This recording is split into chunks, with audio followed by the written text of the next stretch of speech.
Bonjour.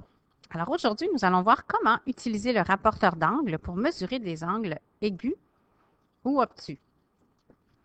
Premièrement, quelques petites notions importantes à savoir, c'est donc de bien nommer les angles. Alors là, ce premier angle, c'est un angle aigu parce que les angles aigus ont moins de 90 degrés.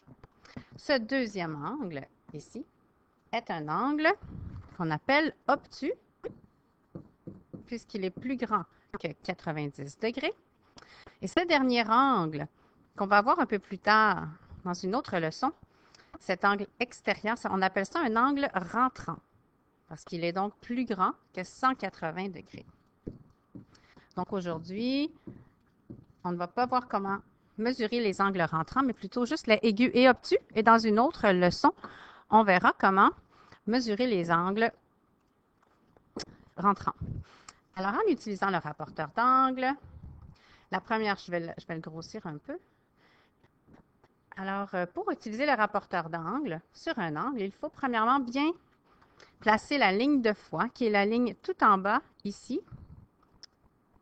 Il faut bien aligner avec notre angle, avec un des segments de notre angle.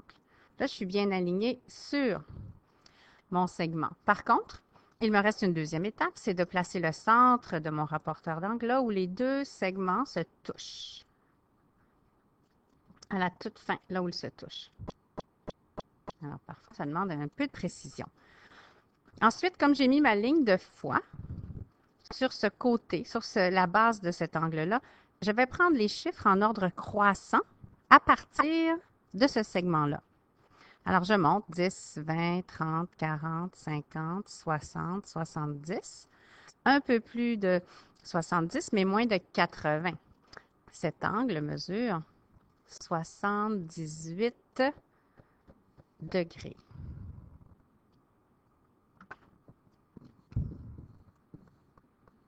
Et en même temps, quand j'écris ma réponse, je me pose la question, est-ce que ça a du sens? Est-ce que mon angle est plus petit que 90? Oui. Est-ce que ça a du sens que ce soit 78? On va donc essayer de mesurer le deuxième en suivant les mêmes étapes. Alors, je me place ma ligne de foi sur la base de mon angle. Je déplace le centre là où les deux segments se touchent. Ajustement final.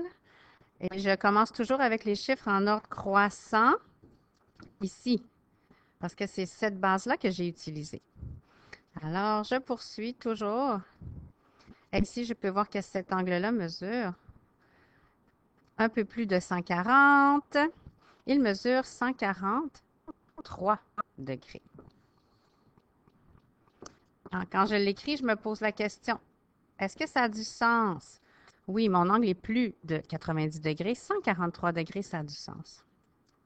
De plus, je n'oublie pas d'ajouter mon petit cercle qui est le symbole de degré. Un petit cercle que je mets. Je m'assure qu'il ne soit pas trop gros pour ne pas le confondre avec un 0. Alors voilà, c'est tout pour cette leçon. La prochaine leçon, ce sera comment mesurer les angles rentrants.